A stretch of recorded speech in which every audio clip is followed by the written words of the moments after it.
Bonjour à tous. On va commencer notre culte de ce matin par le chant numéro 150. On va chanter Quel ami fidèle est un.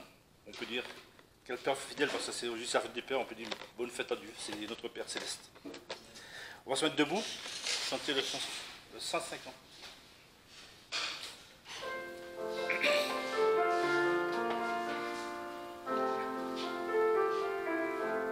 Ensemble.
Je demande à mon frère Luc s'il est bien prié.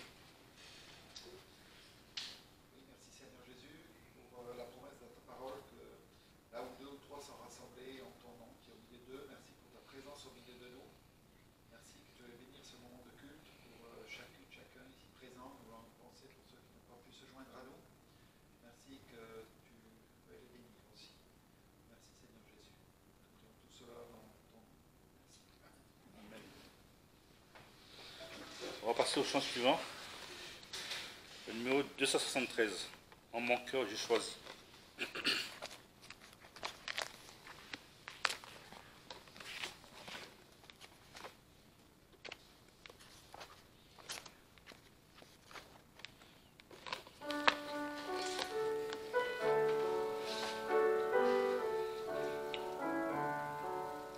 Ensemble.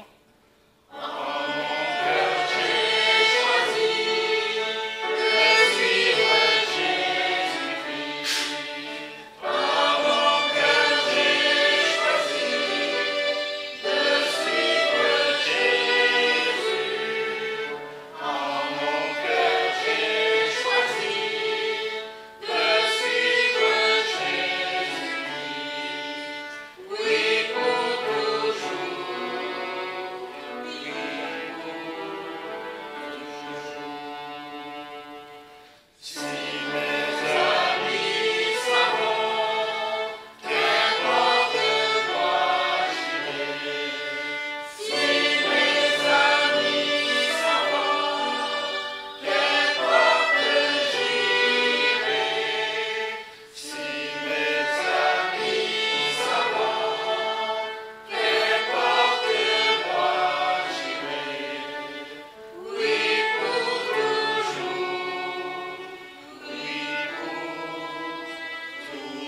va lire ce matin quelques versets. Et je demande à Jean-Claude de bien le lire.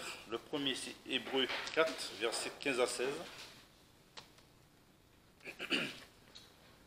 Car nous n'avons pas un souverain sacrificateur qui ne puisse compatir à nos infirmités. Au contraire, il a été éprouvé en toutes choses comme nous, mais sans péché. Allons donc avec confiance au trône de la grâce, afin d'obtenir miséricorde et de trouver grâce pour être secouru dans le temps convenable. Matthieu 8, verset 19. Alors un scribe s'étant approché lui dit, Maître, je te suivrai partout où tu iras. 2 Corinthiens 4, verset 6. Car le Dieu qui a dit que la lumière resplendisse au milieu des ténèbres est celui qui a resplendi dans nos cœurs pour faire briller la lumière de la connaissance de la gloire de Dieu en la personne de Jésus-Christ. Éphésiens 3, verset 17 à 19. Afin que Christ habite dans vos cœurs par la foi et que, enracinés et fondés dans la charité, vous puissiez comprendre avec tous les saints quelle en est la largeur, la longueur, la profondeur et la hauteur, et connaître l'amour de Christ qui surpasse toute connaissance, afin que vous soyez remplis de toute la plénitude de Dieu. 1 Thessaloniciens 5, verset 18. Rendez grâce en toutes choses, car telle est la volonté de Dieu en Jésus-Christ à votre égard. Amen. Merci. Pas de commentaires. On va passer au chant suivant. Le 347. Dans mon âme, un beau soleil brille.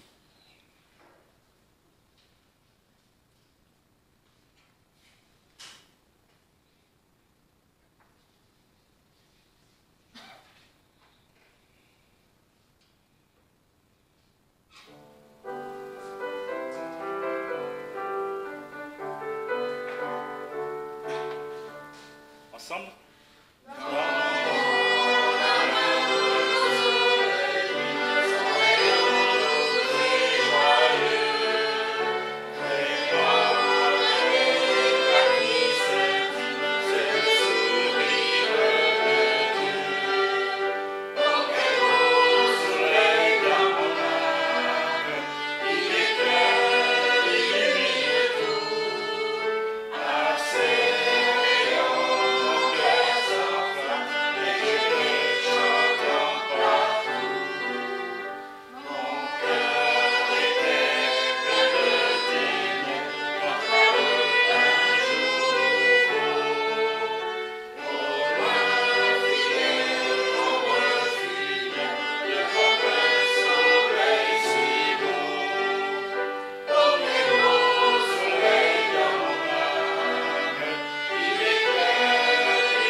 C'est vrai, le soleil de Dieu, il est merveilleux. Moi, je râle de temps en temps quand je suis au soleil. Et après, je dis, bon Dieu, pardon, c'est toi qui as créé le soleil, la terre et le vent. Merci Seigneur pour tout ça. On va passer au verset du mois et je demande à Clara, si tu peux bien le dire.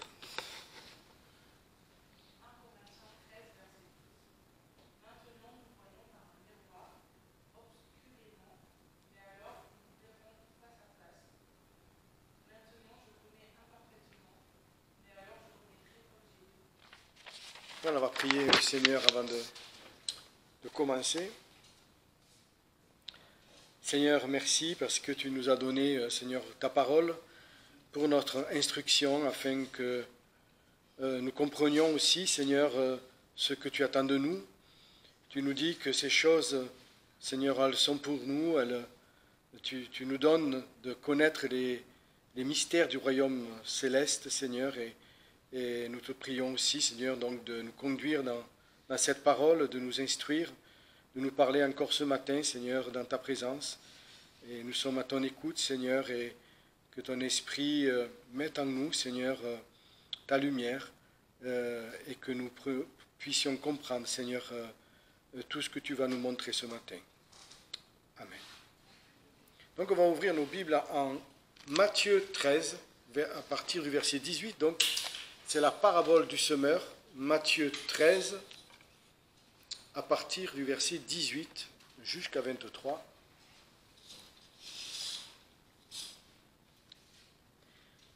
Vous donc, entendez la parabole du semeur.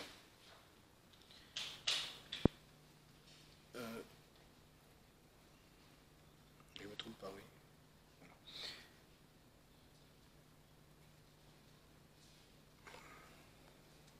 Donc, vous donc, entendez la parabole du semeur. Lorsqu'un homme écoute la parole du royaume et qui ne la comprend pas, le malin vient. Mais il me semble que j'ai peut-être...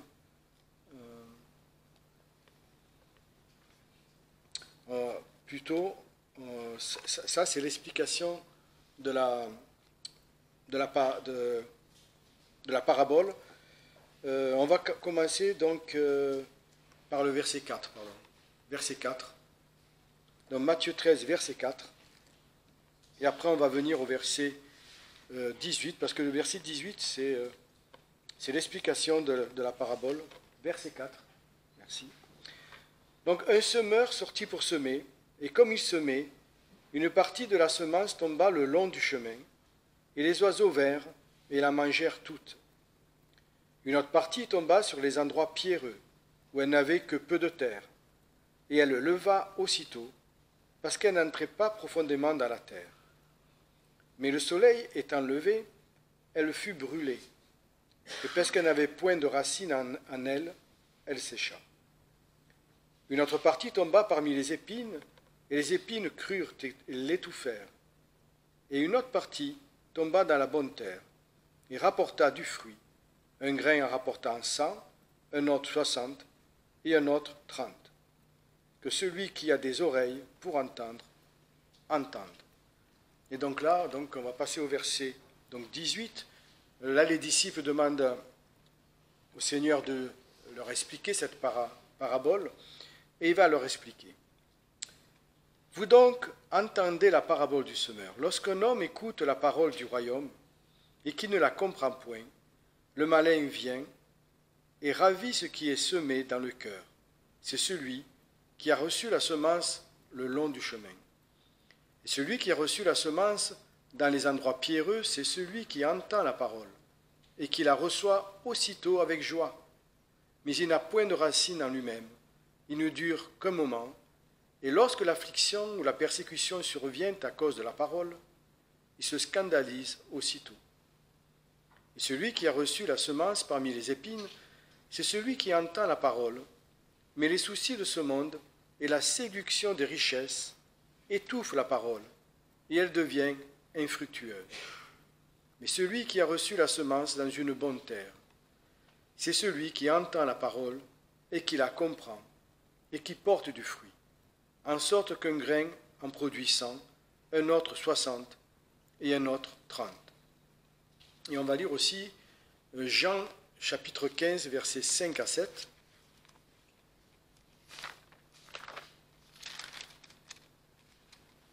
Jean 15, versets 5 à 7. Je suis le cep, et vous les sarments. Celui qui demeure en moi et en qui je demeure porte beaucoup de fruits, car sans moi, vous ne pouvez rien faire. Si quelqu'un ne demeure pas en moi, il est jeté dehors comme le sarment et il sèche. Puis on ramasse les sarments et on les jette au feu et ils brûlent. Si vous demeurez en moi et que mes paroles demeurent en vous, vous demanderez tout ce que vous voudrez et vous l'obtiendrez. Donc nous voyons que porter du fruit, c'est important parce que c'est le signe en fait que nous avons la vie de Christ en nous. Quelqu'un qui ne porte pas de fruit, eh bien, c'est que Christ n'est pas en lui. Et donc, que dit le Seigneur? Donc, c'est qu'il est jeté dans le feu et il périt.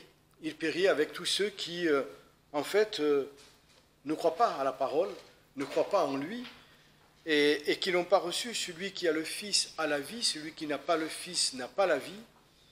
Et donc, porter du fruit manifeste que nous sommes réellement à Christ et que Christ vit en nous.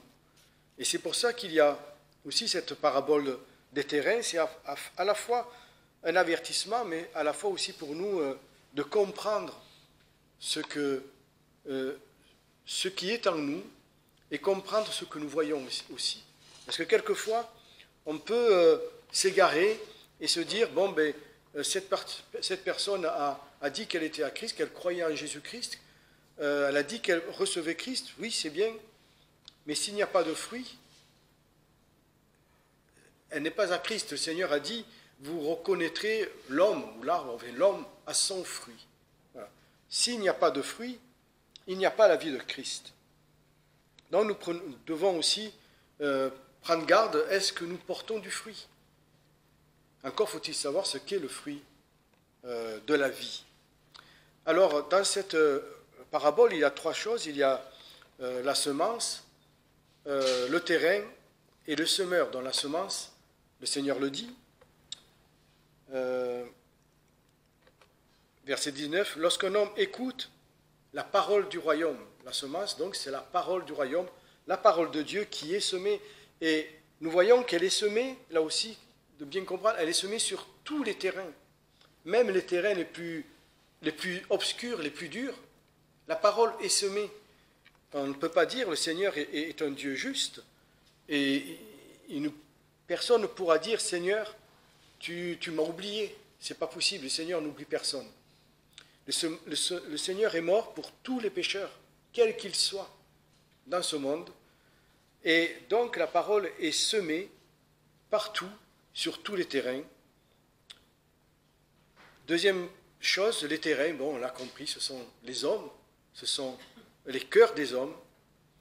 Et le semeur, bien, qui sème la parole du royaume? Eh bien, ce sont les enfants du royaume.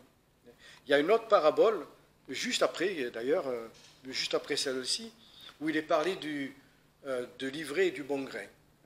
Et là, le Seigneur dit, c'est que c'est lui qui sème. Mais là, ceux qui sont semés, en fait, le bon grain, ce sont les enfants du royaume. Voilà. Et les mauvais grains, les enfants du diable. Donc, ce n'est pas la même chose. Ceux qui sèment, ce sont ceux du royaume qui sèment la parole du royaume. Alors, on va commencer avec le premier cas, si je puis dire. Il y a 4 cas, donc. Verset 19. Lorsqu'un homme écoute la parole du royaume et qui ne la comprend point, le malin vient et ravit ce qui est semé dans le cœur. C'est celui qui a reçu la semence le long du chemin. Alors, il y a ce point-là, c'est ne comprend point. En fait, le problème, c'est quoi? C'est le terrain, c'est le cœur. Ce n'est pas la compréhension. Il ne la comprend pas à cause de son cœur dur. C'est une terre dure. Il n'y a rien qui pénètre dans ce cœur-là. Il n'y a que ce que ce cœur accepte et veut. La parole sur le chemin elle est même piétinée. Elle est rejetée par ce cœur. La parole vient, mais elle ne trouve rien qui la reçoit. Parce que le cœur est dur, endurci. C'est un cœur qui rejette même la notion même de péché. Ou c'est un cœur qui ne veut pas écouter également la parole. Il y a des personnes à qui on voudrait parler et qui ne veulent même pas entendre parler du Seigneur. Dès qu'il s'agit de Dieu, hop, c'est non, je ne veux pas. C'est un cœur vraiment qui rejette tout ce qui vient de Dieu. C'est un cœur qui n'aime pas Dieu. Là aussi, il y a également ce que le Seigneur appelle nos ennemis, ceux qui sont ennemis de l'Évangile, qui combattent même l'Évangile Et le Seigneur nous dit de les aimer, d'aimer ces gens-là, aimer ceux qui nous haïssent, bénissez pour ceux qui vous persécutent, aimez vos ennemis et faites du bien à ceux qui vous haïssent. Ceux-là aussi ont un cœur dur, parce qu'ils voient aussi, ils savent, les ennemis savent beaucoup de choses de la parole de Dieu, ils savent, mais ils n'en veulent pas, et plus qu'ils la rejettent, ils la combattent eux-mêmes. Et nous voyons donc qu'il y a les oiseaux, donc, qui représentent le malin, les démons, et nous voyons que également dans ce terrain-là, dans ces cœurs-là, eh bien, les choses de Satan, les choses du monde, les choses du prince de ce monde, ont tellement sont tellement ancrées en eux que il est facile pour l'ennemi de retirer cette parole-là. Elle ne peut rien produire parce que les choses de l'ennemi, il y a déjà les choses de l'ennemi qui sont là. L'ennemi circule sur ce terrain-là. D'ailleurs, c'est le seul terrain où il est dit que les oiseaux viennent et mangent. Elles auraient pu manger les oiseaux aussi sur un autre terrain, mais là, non. Là, c'est le seul terrain où le malin vient. Donc, c'est vraiment un terrain ténébreux. Et dans Jean 3, verset 19, on peut lire, Jean 3, 19, Jean 3, verset 19,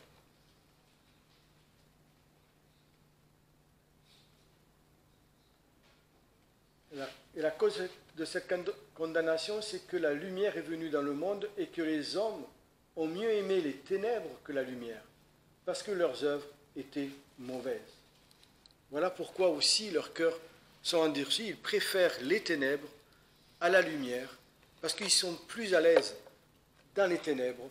C'est leur lieu vraiment de prédilection. C'est là où ils s'expriment, c'est là où ils manifestent leurs œuvres et leurs mauvaises œuvres, évidemment. Mais dès que la lumière vient, il la repousse, il la rejette. Et bien qu'il ait dit qu'il ne la comprend point, cependant, c'est volontairement qu'il la rejette. C'est vraiment volontairement, c'est un acte volontaire de refuser la voix du Seigneur. Et certains même disent croire en Dieu. Il y a des gens qui disent je crois en Dieu, mais qui ne veulent même pas entendre parler de la parole. Ils refusent qu'on leur parle de la parole. Pourtant, c'est des gens qui disent qu'ils prient, qui quelquefois vont même dans certaines églises, mais dès qu'il s'agit de la parole, c'est non. Non, pas la parole, plutôt, comme le Seigneur, comme il est dit ailleurs, d'entendre des jolies fables qu'on nous raconte, les contes de Noël, la naissance de Jésus, voilà, Dieu nous aime, etc. Donc, il rejette la parole de Dieu. Le deuxième sol, dans le verset 20 et 21, celui qui a reçu la semence dans les endroits pierreux, c'est celui qui entend la parole et qui la reçoit aussitôt avec joie.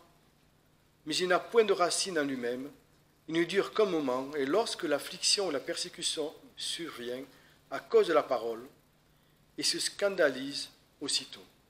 Alors il y a des personnes comme ça qui se réjouissent, et même elles sont au milieu des églises, elles se réjouissent en Dieu, elles se réjouissent de tout ce que Dieu leur apporte, ou de tout ce que Dieu peut leur apporter. La vie éternelle, je ne vais pas en enfer, je vais au paradis.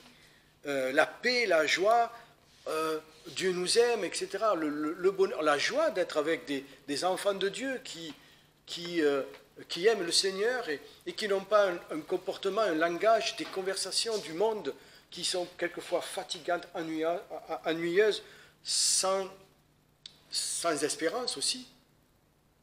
Ils se réjouissent, mais pour un temps. En fait, là, il y a un problème. Ce n'est pas normal, lorsqu'on est, au moins la première fois, au contact de la parole, de suite de se réjouir. Il manque une étape. Il manque l'étape où on est affligé, attristé, horrifié par l'état de notre âme. Parce que la parole va faire un constat de l'état de notre âme. La première chose qui doit arriver, c'est la repentance, l'horreur de nos péchés. On ne peut pas de suite se dire « Ah, je me réjouis, Dieu m'aime, Dieu m'aime, Dieu m'aime », mais tu as oublié la première étape. La première étape, c'est tes péchés. Et donc, le premier contact avec la parole, c'est déjà « Oui, Seigneur, je suis pécheur. Oui, Seigneur, je me repens. Pardonne-moi. » Et de reconnaître qu'il n'y a rien en nous de bon. Et ces personnes-là, malheureusement, elles ne passent pas par là. Alors, dès qu'il y a des problèmes, dès qu'à cause de la foi, ils sont accusés de certaines choses, ils sont rejetés, on les met de côté, ou même dans la famille, il peut y avoir des problèmes, eh bien là, tout change. Ils ne sont pas venus à Dieu pour vivre ça. Ils sont venus à Dieu pour être joyeux, comme si Dieu était peut-être allé leur porter chance. Donc il n'y a pas de raison, si Dieu est ce qu'il est, il n'y a pas de raison que je souffre, au contraire. Je devrais être heureux. C'est pas ce qu'il dit, heureux les affligés, heureux ceux qui ont soif de vérité, heureux. Voilà. Non. Et puis les fruits de l'esprit, c'est la joie, la paix, l'amour. Il n'y a pas de mal à tout ça. Comment ça se fait? Il refuse donc ce côté épreuve qu'il y a dans les souffrances qu'il y a dans le Seigneur. Et donc, ça ne leur convient plus. Ils ne sont plus heureux. Ils quittent le chemin. Ils s'en vont. La parole n'a pas réussi à accomplir ce qu'elle voulait, c'est-à-dire les amener à la repentance et à une réelle conversion à cause de l'horreur à la fois de la compréhension de ce qu'est le monde, de ce qu'est leur âme et de ce qu'est leur vie. Ils ne cherchent que les joies du monde. Ce sont des cœurs, ce sont des personnes qui vivent sur l'émotion. Voilà. Voilà. L'émotion. Je vais là où le cœur me mène, je vais là où je trouve mon bien-être et ma joie. Donc ce sont des cœurs superficiels. Le troisième terrain, donc à partir du verset 22, et celui qui a reçu la semence parmi les épines, c'est celui qui entend la parole, mais les soucis de ce monde et la séduction des richesses étouffent la parole et elle devient infructueuse. Alors là, il s'agit des épines, des ronces. Ça, ce n'est pas de l'herbe, ce sont des choses tenaces, dures, des choses qui résistent au soleil, qui résistent aux éléments de la nature. Arracher des ronces, ce n'est pas facile. Arracher de l'herbe, c'est facile. Mais les ronces, c'est très difficile. Et en fait, ce sont des cœurs partagés. Voilà. Ils veulent bien recevoir effectivement la semence. En fait, c'est un terrain fertile. La semence pourrait prendre sur ce terrain. D'ailleurs, elle commence un peu à prendre. Le problème, c'est qu'il y a trop de préoccupations dans ce cœur-là. Trop de choses qui sont présentes et qui nuisent même à la vie de la parole. Ce sont des choses qu'on n'a pas envie de quitter. Des choses auxquelles on tient. Les joies de ce monde. Mais aussi, nous voyons que les soucis et la séduction des richesses. C'est des gens qui aiment aussi les choses du monde, en fait. Ils aiment trop les choses de ce monde-ci. Ils ne sont pas contre la parole, ils sont prêts à l'écouter, ils sont prêts à l'entendre, mais ils ne sont pas prêts à quitter leur vie. Ils ne sont pas prêts à renoncer aux choses de ce monde, aux richesses de ce monde, et même ils sont attirés par les richesses de ce monde. Ils ont un bien-être et ils veulent avoir ce bien-être. Ils ne veulent pas renoncer à leur vie, renoncer à ce qu'ils ont pour suivre le Seigneur.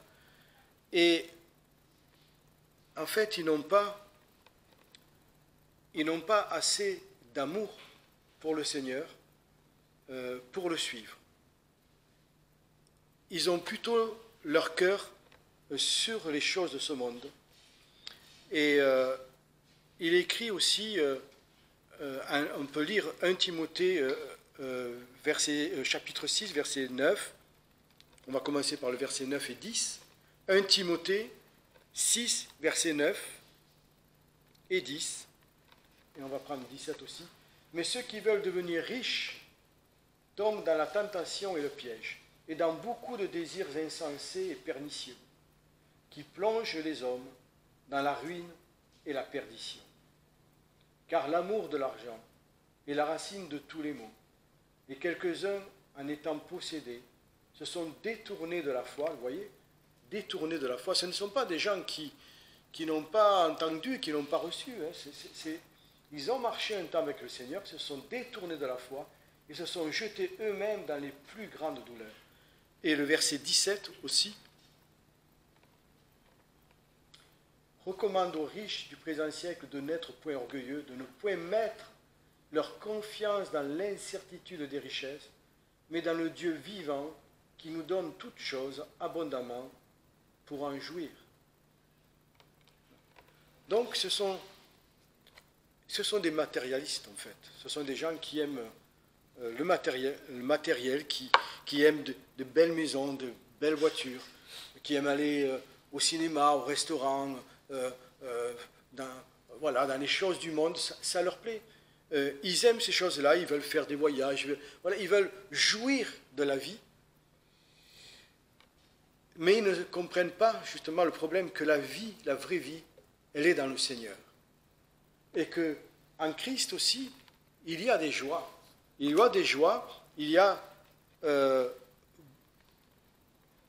tout ce qu'il faut pour l'âme. Et nous voyons que les gens qui sont dans les richesses, finalement, ils ne sont jamais satisfaits. Jamais satisfaits. Ils en veulent toujours plus. Et quand ils ont quelque chose, vous savez, c'est un peu comme un enfant, on le voit même chez les enfants, vous leur donnez un cadeau, au bout de quelque temps, ça suffit, quoi. Il en faut un autre. Et après, ça suffit. J'ai usé ce cadeau, je le connais par cœur, il m'en faut découvrir un autre. Et la parole dit que le cœur de l'homme n'est jamais assouvi. Jamais assouvi. Il n'est jamais satisfait. Seul le Seigneur apporte quelque chose qui satisfait l'âme. Et ces gens-là, donc, malheureusement, les séductions, les soucis de ce monde, les soucis et les besoins d'argent, ça va ensemble. Et quand on a des problèmes, bien souvent, c'est vrai que l'argent aide à résoudre certains problèmes, certaines situations, les soucis. Quand on a un souci dans sa vie, comment je vais payer ceci, comment je vais avoir une nouvelle voiture, comment je vais payer mon loyer, comment je vais... Voilà, c'est les choses de ce monde. Donc on a besoin d'argent, on a besoin de travailler plus. On a déjà vu des personnes, des personnes qui se disent chrétiennes, même choisir un travail, choisir de travailler même le dimanche, c'est un choix. On a connu une personne comme ça, nous avons été étonnés, qui avait décidé, il n'était pas obligé, mais il avait décidé de travailler le dimanche. Voilà, je pense qu'un enfant de Dieu, quand il travaille le dimanche, c'est parce qu'il n'a pas le choix. Pas parce qu'il a envie de travailler le dimanche. Elle dit, mais alors, et les choses du Seigneur, oui, mais aussi, mais... voilà, donc l'attrait de l'argent, de travailler beaucoup, toujours plus, d'avoir plus d'argent, parce qu'il n'a pas compris, là encore une fois, qu'en Christ, nous avons tout pleinement, toutes choses. Alors c'est vrai que ce n'est pas toujours facile de marcher avec Christ, il faut la foi, parce que ces gens-là, ceux qui sont matérialistes, ils aiment bien voir les choses. Ils n'aiment pas les promesses. Ils préfèrent dire, donne-moi et après je verrai. Voilà. Je verrai si tu me le donnes, je verrai si je peux avoir confiance en toi. Mais ta promesse, c'est bien, mais elle ne nourrit pas. Ce n'est pas la promesse qui va me nourrir, ce n'est pas ta promesse qui va me permettre d'avoir ceci, de jouir de cela. C'est donne-moi et après je verrai si tu es fidèle dans ce que tu dis et si ce que tu dis est vrai. Voilà. Or, avec le Seigneur, c'est pas ça. Donc, nous devons aussi avoir, parce que ce sont des personnes qui fréquentent aussi quelquefois les églises, et nous devons avoir ce discernement de se dire, est-ce que cette personne qui est là depuis tant de temps dans l'église, est-ce que cette personne porte du fruit? Est-ce que réellement cette personne porte du fruit? Puis, il y a la quatrième terre, donc, la bonne terre, au verset 23. Mais celui qui a reçu la semence dans une bonne terre, c'est celui qui entend la parole et qui la comprend, et qui porte du fruit, en sorte qu'un grain en porte 100, un autre 60 et un autre 30. Alors déjà, une chose, c'est que il comprend la parole. Là,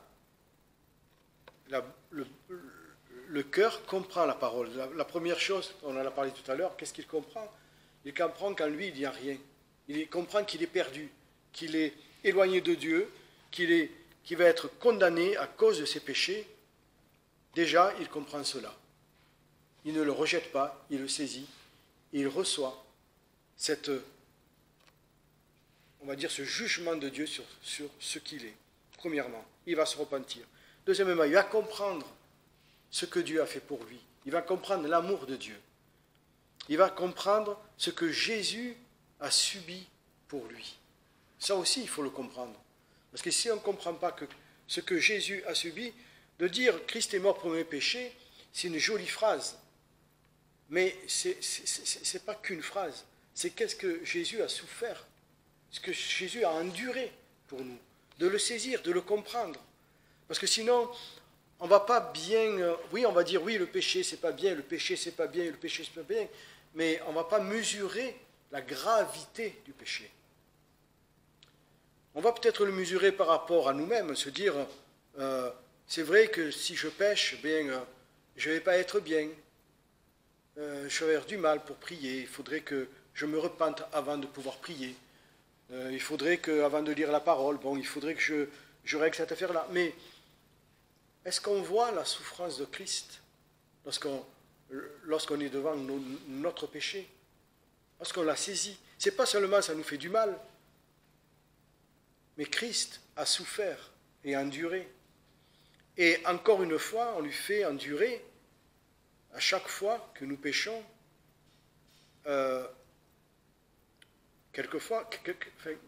quelque part, voilà, on le fait souffrir une nouvelle fois.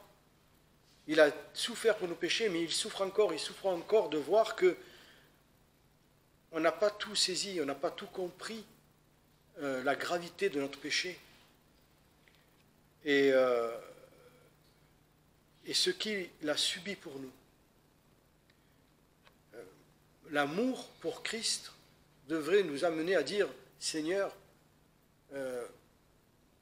ce que mon péché t'a fait subir. Je ne veux pas pécher, pas parce que ça me fait du mal, mais parce que tu as souffert pour ça. Tu as enduré des choses, tu l'as porté à la croix, ce péché-là. Et je ne peux pas te faire ça. Je ne peux pas te faire ça. C'est l'amour qui doit nous porter, qui est d'ailleurs, le fruit fait partie de ce fruit-là dont le Seigneur parle, qui porte du fruit. C'est l'amour. C'est le fruit le plus important, c'est le fruit qui va nous porter le plus vers le Seigneur, vers l'obéissance, vers la grâce. Parce que pour porter du fruit, il faut bien entendu l'amour, mais il faut aussi l'obéissance. Porter du fruit, là, c'est pas forcément, et même je crois que ce n'est pas le fait de répandre la parole et d'amener des âmes à Christ. Le fruit, c'est en nous qui doit se faire. C'est le fruit en nous. Et donc, c'est l'amour, la douceur, la patience, la tempérance. C'est ça le fruit de l'esprit. Et c'est, bien sûr, l'obéissance. Parce que si on n'obéit pas à la parole, d'abord, on ne peut pas avoir le fruit de l'esprit. Il ne peut pas se manifester. mais ensuite, quels fruits nous allons porter? Le Seigneur a dit, vous les verrez, vous les reconnaîtrez à leurs fruits, donc à ce qu'ils font, ou à ce qu'ils deviennent, à ce qu'ils sont. Est-ce que vraiment ils sont transformés, ces gens-là? Est-ce qu'on voit une transformation due à l'esprit, évidemment? Parce qu'il peut y avoir d'autres transformations, la transformation de l'esprit. Et est-ce qu'il y a plus d'amour pour le Seigneur? Est-ce qu'il y a plus de joie dans le Seigneur? Est-ce qu'il y a plus de partage dans le Seigneur? Et donc c'est vrai que le fruit, eh bien, vient aussi d'une connaissance de la parole et d'une pratique de la parole. Il ne faut pas oublier, parce que là, il est parlé du terrain, un terrain fertile, un terrain qui reçoit la parole et qui produit la parole. Mais, en fait, le cœur du chrétien, le terrain du chrétien, à l'origine, il n'est pas préparé à recevoir la parole. C'est un terrain comme les autres terrains. À part que les choses de ce monde n'ont pas pris réellement racine. Il peut y avoir des herbes, il peut y avoir des ronces, peut-être. Mais elles sont facilement enlevées. À partir du moment où la parole nous montre ce que nous sommes et que nous nous repentons, déjà, on peut dire que le terrain a été purifié, nettoyé, lavé. Et donc, c'est un terrain maintenant prêt à recevoir la vie. Et une fois qu'elle reçoit la vie, alors là, effectivement, ce terrain va produire la vie. Mais nous devons faire attention, parce que dans cette parabole, le Seigneur nous montre aussi trois ennemis du chrétien. Le premier, c'est le diable. Le deuxième, c'est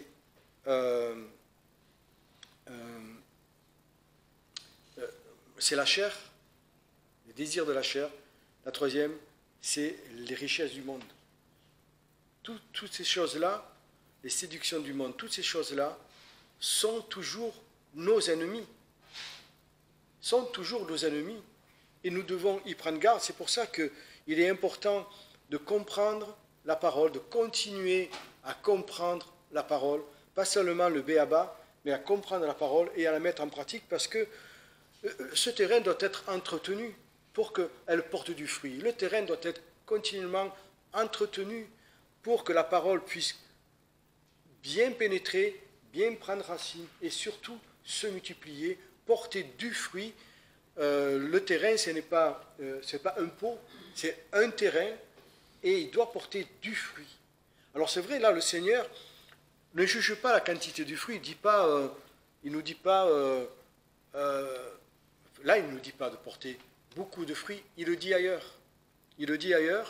Il dit, si vous portez beaucoup de fruits, le Père sera glorifié.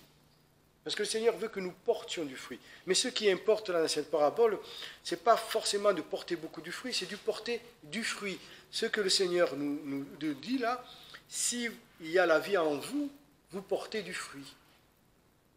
Si vous portez aucun fruit, il n'y a pas la vie en vous. C'est ça que le Seigneur veut nous montrer. Mais il est vrai que ce qu'attend le Seigneur, ce n'est pas seulement un peu de fruits. Ce qu'attend le Seigneur de nous, c'est porter beaucoup de fruits. Soyons à son image, soyons transformés, et surtout, le Seigneur nous mène également à regarder toujours aussi à lui. Le chrétien, c'est justement l'amour qui est le fruit, c'est ne pas regarder à nous. Quelquefois, on regarde un peu trop à nous-mêmes. On prend les choses de la parole, puis on regarde à nous-mêmes ce que la parole va nous apporter, ce que la parole va produire en nous, ce que la parole va nous aider à faire, à accomplir dans notre vie, les victoires que nous allons avoir, les richesses que nous allons avoir dans la présence du Seigneur, tout ça. Mais ça, c'est un regard tourné vers nous.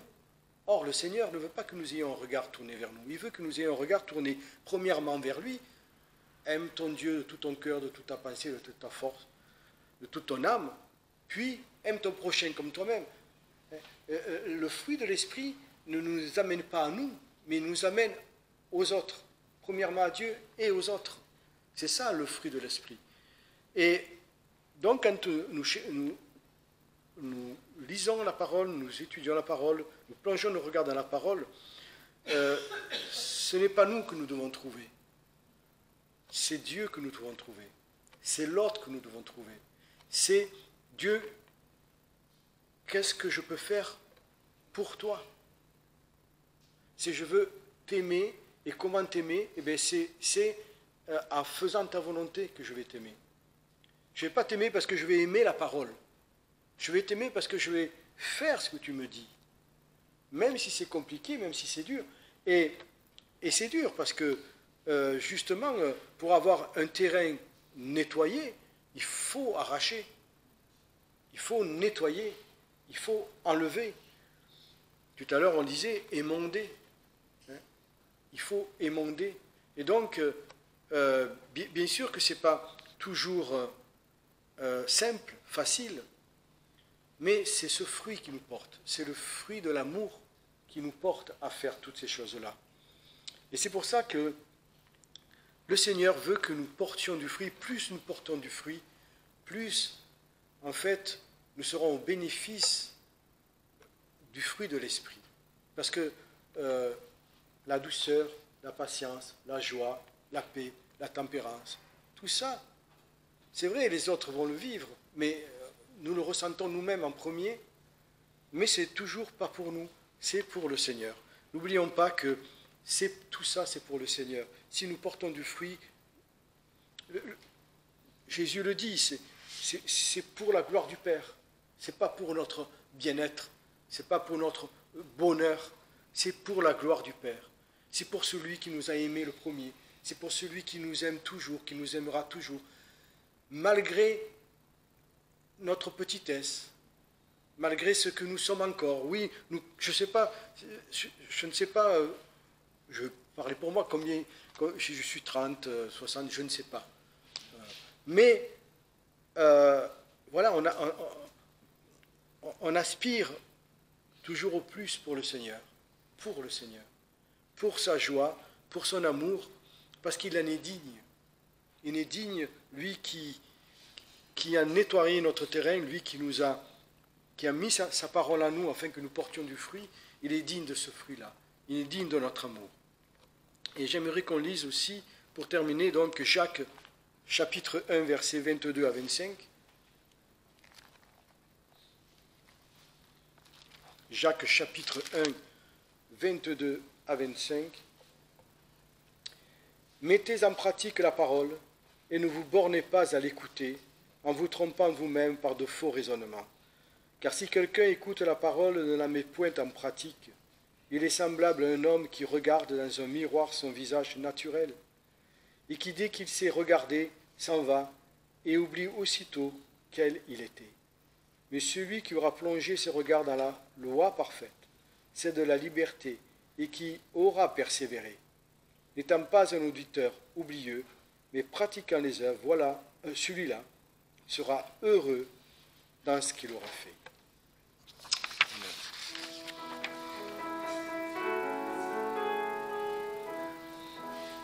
Ensemble.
et bon dimanche à tous.